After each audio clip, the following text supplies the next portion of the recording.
Hello, everyone. My name is Elizabeth Manns, and I'd like to welcome you to the April 4th Coalition Show. This is the August 29th, 2022 edition of the show, and it is week 417 since the closing of the North Adams Regional Hospital up here in northern Berkshire County. The April 4th Coalition's mission statement is: we are for workers' rights and collective bargaining rights and are against tax breaks for the rich and corporations who ship our jobs overseas. We support all the articles of the Universal Declaration of Human Rights. As has become the custom, we put the emphasis on Article 23. Dick? All right, Article 23, Section 1. Everyone has the right to work, to free choice of employment, to just and favorable conditions of work, and protection against unemployment. Number 2, everyone, without any discrimination, has the right to equal pay for equal work. Number 3, everyone who works has the right to just and favorable remuneration, ensuring for himself or herself and his or her family an existence worthy of human dignity and supplemented, if necessary, by other means of social protection. Number 4, everyone has the right to form and join trade unions for the protection of her or his interests.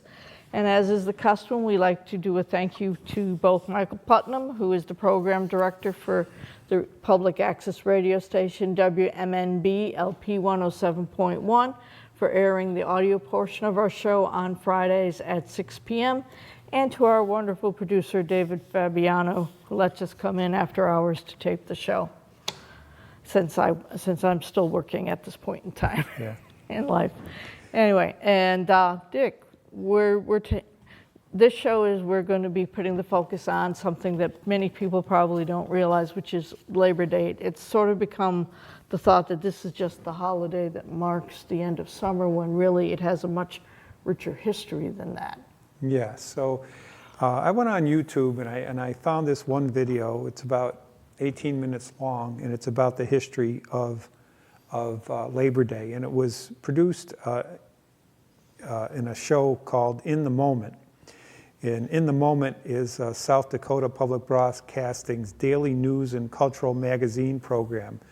They have a deeply rooted sense of place in the place in South Dakota, and In the Moment features authentic conversations with newsmakers, scholars, artists, and everyday South Dakotans.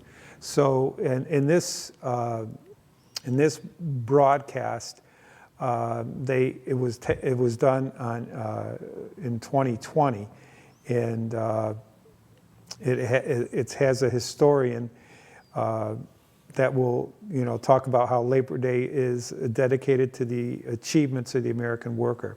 So we're going to show that video, and it's going to have profiled Matthew Peel. And he's a visiting assistant professor, but he is a historian of the 20th century United States with a special interest in race, labor, politics, and religion and culture. His current project is Social History of Urban Police during the 1960s and 70s. But he got his PhD from Brandeis University in 2009. But let's show the video, and thank you very much. And we'll wish you all a happy Labor Day, since Yes. we won't be here that Monday to tape. Power to the people.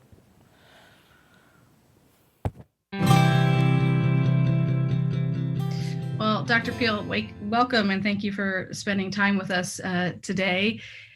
Let's start looking at some of the history of Labor Day, because it seems like these days people know that there might be a sale, right, and maybe you shouldn't wear white after Labor Day, and right. I hope that you'll tell me that I can at some point. But it's so much more than that, and I think the fact that we look at it the way we do today is telling about the history of this holiday. So go back to how far back does this go as an idea, this idea of a Labor Day, of a holiday or a celebration? Okay, well, you're asking a historian to go back. So we could go way back to like medieval Europe and talk about the festivals of the guilds. In a way, that's sort of the background here. But for the United States, this is really a holiday that begins in the 1880s. So if we put this in perspective here. So this is right in the midst of the major wave of industrialization, of sort of the second industrial revolution. All of the major railroad companies, steel companies, mining companies, all of the sort of infrastructure of industrial America being created at this time. It was a time of incredible social dislocation, especially for working people. And it's in the context of that Labor Day starts to emerge as a sort of coordinated attempt to create a workers' holiday that can bring workers together across lots of divisions, because American workers were very diverse then as now. Lots of different crafts, lots of different trades, lots of different ethnicities, lots of different languages, different religions. And Labor Day was sort of an opportunity for all workers to come together and to kind of publicly proclaim that they were important, that they deserved the respect of society, and that society itself was going to have to essentially grant workers the public square for this time. So the very first celebration is in New York in 1882, which drew tens of thousands of workers marching down the street and hundreds of thousands of people watching the parade. Parades and pageantry was a major part of these early Labor Days. From New York in 1882, other cities started to adopt their own local Labor Day traditions, which were all a little bit different depending on the location and kind of the ethnic makeup or the labor makeup of whatever town or city it was in, until finally in 1894 it becomes a federal holiday. I want to go back to what their lives were like right now. You mentioned social dislocation. Tell me what you mean by that phrase. Okay, so the first thing I think that is very, very different from the way we experience Labor Day to the way they would have experienced Labor Day is the simple fact of workers not going to work and being parading down a public square was a fairly radical act, because these were people who were it was not unusual for people to work 6 or even 7 days a week, often 10 to 12 to sometimes 14 hours a day. An average working week could easily be 70 to 80 hours a week. Much of the sort of the early labor political struggles were about limiting the hours of work. And it was very hard to do so. And I mean, there's a famous Supreme Court case from 1905 where the state of New York had tried to limit the hours of bakers to 60 hours a week, and that was deemed unconstitutional because it limited the number of hours that they could work. So we're used to an 8-hour workday, a 5-day work week. We have a lot more free time. That's a direct consequence of the labor movement, carving that time out. So the first thing that workers at the time would have realized is it was a very potent political act to not go to work at a time when they're working 60, 70, 80 hours a week, and to take that time to claim public space and to hold a parade and to march down the public square and to basically say to the rest of society, to politicians, to small business owners, you need to listen to us. Yeah. Are these largely people without, political influence otherwise, without education? Like who are the people who are doing the kind of trade work and are they immigrants? Are they, you mentioned the diversity of the... Yeah, it's a very diverse group. The people who are really organizing Labor Day are trade union leaders. Most of them are probably English speaking. A lot of them are probably American born. Some of them would have immigrated from England or English speaking countries. But in cities like New York and especially like Chicago, where there are huge German immigrant populations, huge populations of people from, at the time it was called Bohemia. This would be like Central Europe. Increasingly late in the 19th century, lots and lots of immigrant Jews from Russia or Italians or Greeks, and a mixture not just of different kinds of Protestants, but Protestants, Catholics, and Jews. So really, depending on where you are in the country, the makeup of who's doing the work is different, but it's all the way from really skilled craftspeople who are in the building trades, who are English speaking, whose families have been in the US for a long time, to new arrivals who maybe don't speak English or speak English as a second or third language and are working in coal mines or meat processing plants or places like that. So how much does religion or the church, I'm thinking about how they would have communicated and how you would have gotten the word out to stand in unity. Is the church part of that? Is the newspaper part of that? Is it the union itself that's It's the unions itself that's mostly okay? doing it. It's if you were in a union, at least up and through about the 1920s, the message came down from union leadership: you're going to march in the parade. Actually, unions would fine members that didn't march in that. You could lose a day's work from being docked by the union if you weren't out marching in the parade, because the union understood it was really important. It was really the only time of the year that they had to both proclaim to the rest of the public, we are respectable American citizens, and also to send a message to politicians like, there's a lot of us and we can vote. So you need to pay attention to us. So it was really important for the unions to do that. Churches were not totally uninvolved. Beginning in the early 20th century, first Protestant churches and then Catholic churches began the tradition of what was called Labor Sunday, where ministers would basically block that first Sunday of September out and give some sort of sermon on the dignity of work, or how do we treat our fellow man, or these types of things. And there was for a time a pretty close collaboration between some Protestant churches and the labor union in the early 20th century to have a kind of a combination of a political rally / religious revival in some places. Yeah. So this is part protest and political statement and part celebration, right? Because it's also a day off work, and there's got to be food, there's got to be music, right? Am I imagining this? No, that's exactly right. And it couldn't be too confrontational. That was the other thing, right? They don't want to scare people. They don't want to send the message that they're a bunch of starry-eyed radicals that want to burn the system down. They want to take a tradition of protest, but make it very American, make it very patriotic, and essentially enlist the support of the broader community and the support of the politicians. They know they don't really have the support, at least initially, of the employing class, which is why we really should think of the first Labor Day parades as basically strikes, because they had no legal authority to just not show up to work and go have a parade. But because there were so many of them out in the streets, they were essentially allowed to do that. And gradually, this gets worked into first municipal charters and then state conventions, and then eventually becomes federal law. How does it become federal law? Because you mentioned the political, and people wanting that vote. Is that tied into how it ends up being a federal law? Is there is there a handshaking here? Yeah, it was an easy bit of symbolism for politicians to agree to Labor Day. That's kind of the least of what working people want. What they really wanted was the 8-hour workday or a 40-hour work week, which they don't get until the New Deal in the 1930s. They wanted safety laws. They wanted an end to the practice of courts issuing injunctions against strikes, which happens hundreds and hundreds of times in the late 19th, early 20th century.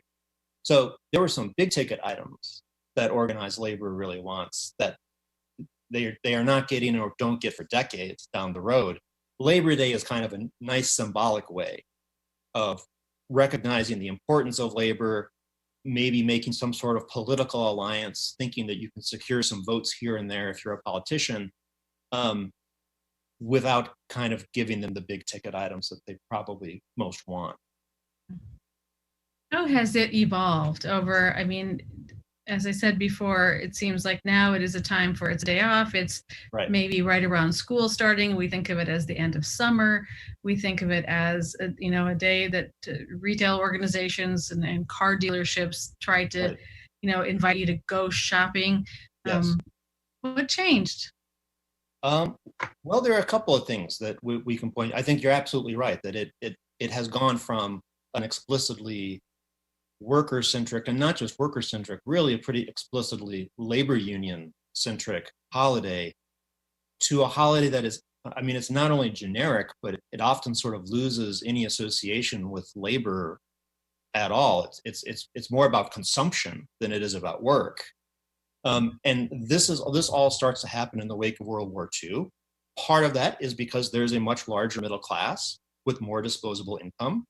part of it is because, the labor movement almost succeeds too well. They keep asking for a shorter workday and more time off and more leisure time. Well, if you have more leisure time and you have more disposable income, all of which has come about from the labor movement, then you start thinking about going to, the sale at Sears rather than going to the parade. So that's a part of it. Another part of it is simply that organized labor has had very hard times in the US for nearly 4 decades now. In the mid-1950s, basically 35% of all privately employed workers were in a union. Today, that's 6%. So without organized labor as being kind of the unifier, without any other sort of social organization stepping up to kind of bring home the notion that this is about celebrating work, hard work, honest work, and really sort of the rights and interests of working people, I think people have come to see it more as an opportunity for recreation than a reflection of sort of the original purpose. 2020 is a year when we started talking about the essential worker in ways that we hadn't perhaps done before. And I think it really began with nurses and doctors and healthcare workers, people who clean, the emergency room, paramedics, first responders. And then it moved into very quickly grocery store, employees and drivers of food, and who's going to get your toilet paper to the grocery store and onto the shelves. Have we been talking about labor and essential work in new ways? It's because for some people, it seems to me that it was the first time that they had noticed there were grocery store, or food service workers at the same time when so many people were out of work. What happened in 2020 that you think is relevant to this historic conversation? Well, again, as a historian, I'm more comfortable talking about the past than saying this is what's going to happen. But it does seem to me that, as I was talking about with that shift after World War II, I think we tend to be more comfortable thinking of ourselves and talking of ourselves as consumers than as producers. And what has started to happen in 2020 is it has really sort of exposed how the thing that actually undergirds our society is work that people do. And a sense that maybe we've let it slide a little too long of not recognizing or valuing the importance of that work that other people do. And also at the same time, our ability to be consumers has been somewhat narrowed. It's been somewhat limited. Like, I think we're sort of recognizing the limitations of what it means to define ourselves as a society of consumers, as opposed to a society of workers.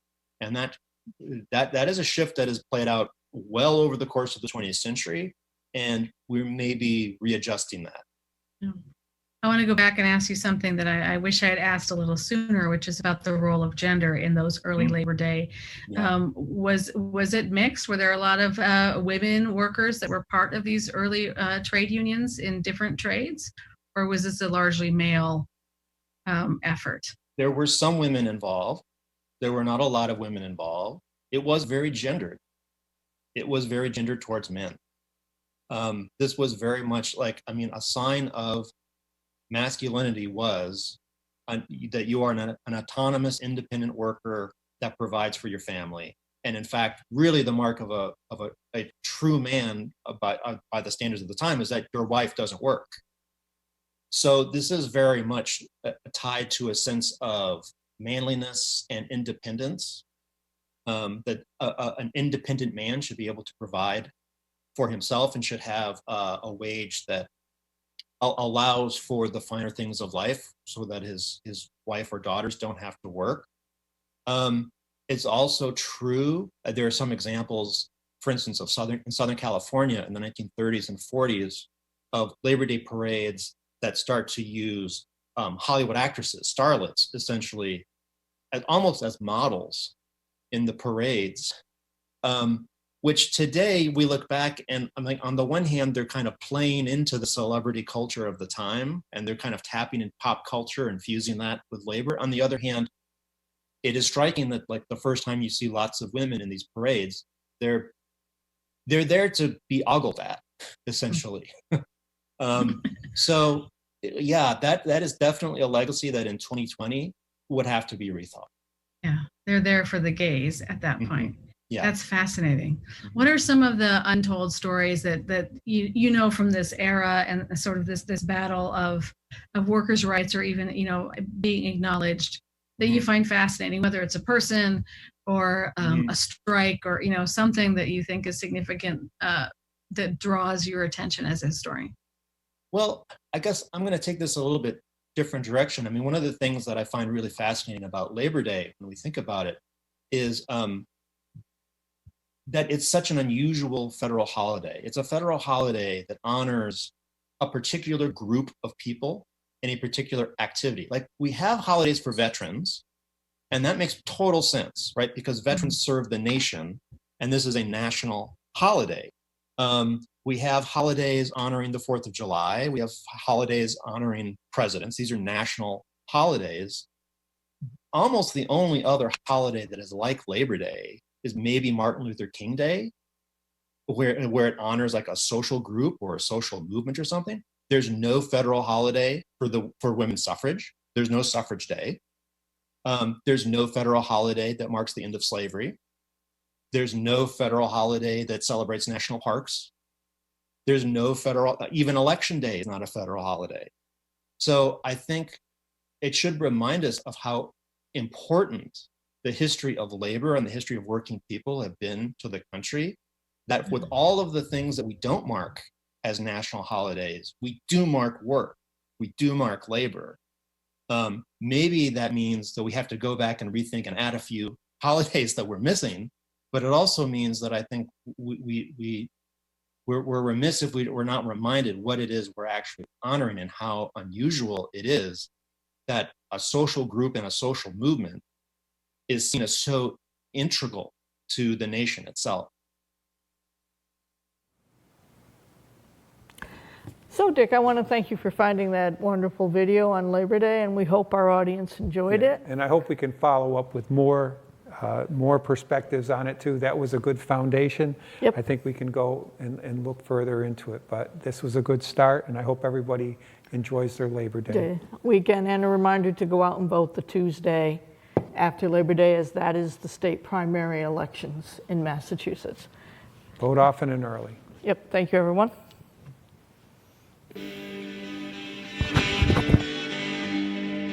There's power in the factory, power in the land, power in the hand of the worker. But it all amounts to nothing if together